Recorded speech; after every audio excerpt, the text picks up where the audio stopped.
Assalamualaikum warahmatullahi wabarakatuh. Selamat malam semuanya teman-teman dan selamat malam untuk Ibu Rida. Kami dari kelompok 3 dan ingin mempresentasikan tugas kami, tugas Jarkomdat membuat sebuah jaringan topologi ya dari 15 desa. Dan sebelum untuk melanjutkan presentasi, perkenalkan nama saya Duta Hilmi Pratama dengan NIM 101032530012.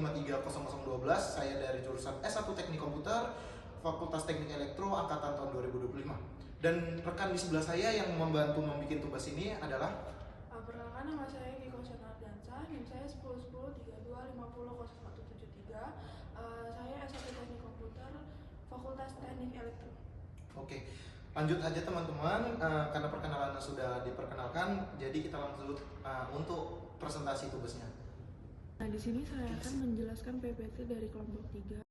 Nah, di sini nih kami mengambil Semarang Tengah, ada 15 desa, yaitu yang pertama Bangunharjo, yang kedua Brundungan, yang ketiga itu Karangan, yang keempat Karangkidul, yang kelima Kauman, yang keenam Karangkulon, yang ketujuh Jagalan, yang ke-8 Gabahan, yang ke-9 Pendirikan Kidul, yang ke-10 Pandansari, yang ke-11 Pekunden, yang ke-12 Miroto, ke-13 Pendirikan Lor, yang ke-14 Sekayu, yang ke-15 Karangkidul. Nah, perangkat yang dipakai apa aja sih?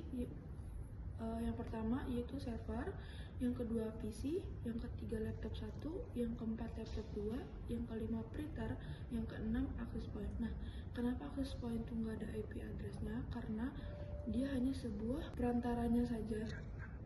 Nah, terus di situ tuh kita memakai CDR-nya juga, yaitu memakai 192.1.1.1/28. Nah, kami di sini memakai /28. Subnet max yaitu 255.255.255.240. Nah, /28 itu memakai 240. Nah, network address-nya yaitu 192.168.1.0/28. Nah, di sini tuh ada datanya juga, data desa dari 1 sampai 15-nya memakai IP address routernya itu yang ujungnya 0. Jadi 192.168.1.0 dan seterusnya begitu. Terus di sini ada router dari router 1 ke router 6 itu memakai kabel serial DTE karena dia jaraknya tidak jauh, hampir sebelahan. Terus router 1 ke router 12 itu memakai kabel serial DTE.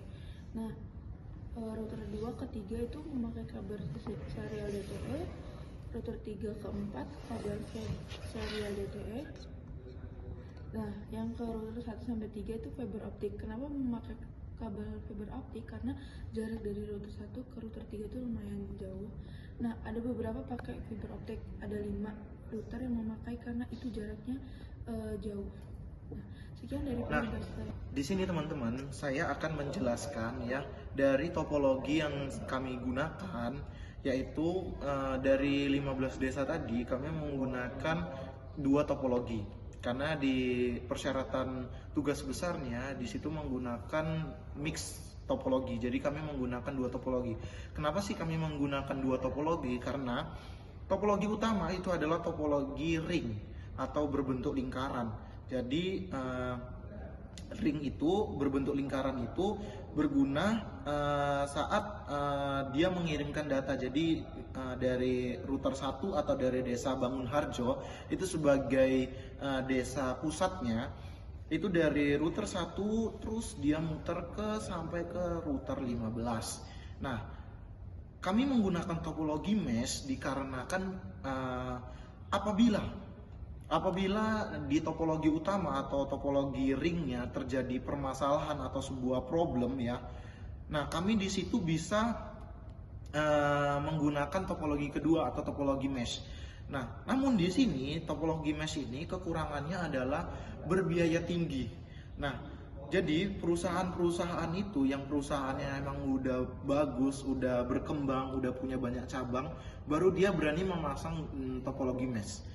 Karena topologi mesh ini dia menggunakan kabel yang harus bagus karena bandwidthnya harus bagus karena dia berjarak jauh gitu.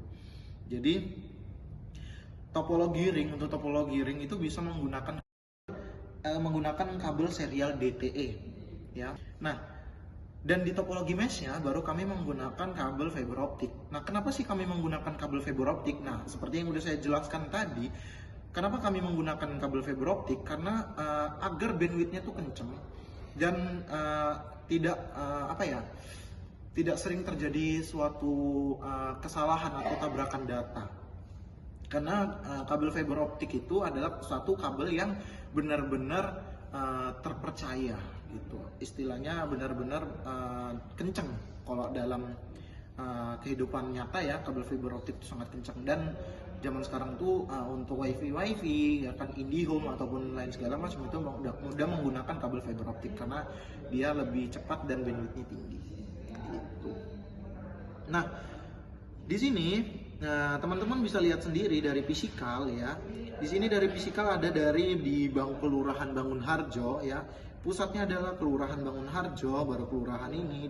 Teman-teman dan ibu bisa melihat sendiri dari peta ini ya. Di sini juga udah ada keterangannya, itu kelurahan 1 itu apa ya kan. Kelurahan 2 itu apa, nomor 2 itu apa, dan lain-lain. Nah, di sini saya meletakkan rak dan kursi itu untuk apa gunanya? Untuk kita meletakkan untuk router, untuk printer, untuk laptop, dan untuk lain-lain. Balik lagi kita ke logikal ya. Untuk di logikal itu saya mau ngetes ping dari dulu antar router ya. Apakah dia berhasil? Nah, dia statusnya berhasil. Nah, kami di sini melakukan tes ping antar PC yaitu PC 1 dan PC 12. Nah, di sini hasilnya sukses. Oh ya teman-teman, di sini karena kami menggunakan IP DHCP ya, tadi yang udah dijelaskan tadi, menggunakan IP DHCP, itu IP-nya berubah-ubah. Dalam artian apa? Bentar ya teman-teman. Dalam artian menggunakan IP DHCP itu beda sama IP statik. Nah, bedanya di mana sih? Itu kan. Nah, ini dia. Bentar ya. Teman-teman bisa lihat sendiri ya di configuration IP. Nah, di sini menggunakan DHCP. Jadi kalau statik itu kita harus ngisi otomatis ya. Harus ngisi otomatis. Tapi namun kalau di DHCP kan, ya kan? Kalau di DHCP kan itu akan otomatis terjalankan IP-nya. Nah, kami mau mendapatkan dari mana sih itu IP DHCP? IP DHCP itu ada rumusnya. Nah, kalau nggak salah saya itu rumusnya IP DHCP pool ya, nama desanya ya, nama desa nama desanya ini Bangunharjo ya, nama desa pertama atau di router pertama. Terus rumusnya masukkan networknya itu network dari flash ethernetnya yang terhubung ya ke switchnya.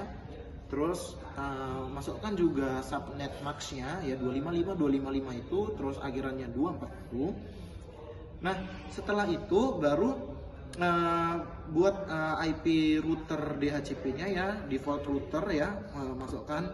Nah, itu rumusnya tadi kan ujungnya itu karena IP networknya itu kan 0 ya, ujungnya bukan 1 ya. Nah, di sini kan 1. Teman-teman bisa lihat sendiri nih, di sini 1. Bentar ya. Di sini kan ujungnya 1 nih. Nah, kalau untuk di IP networknya itu ujungnya adalah 0. Nah, dan di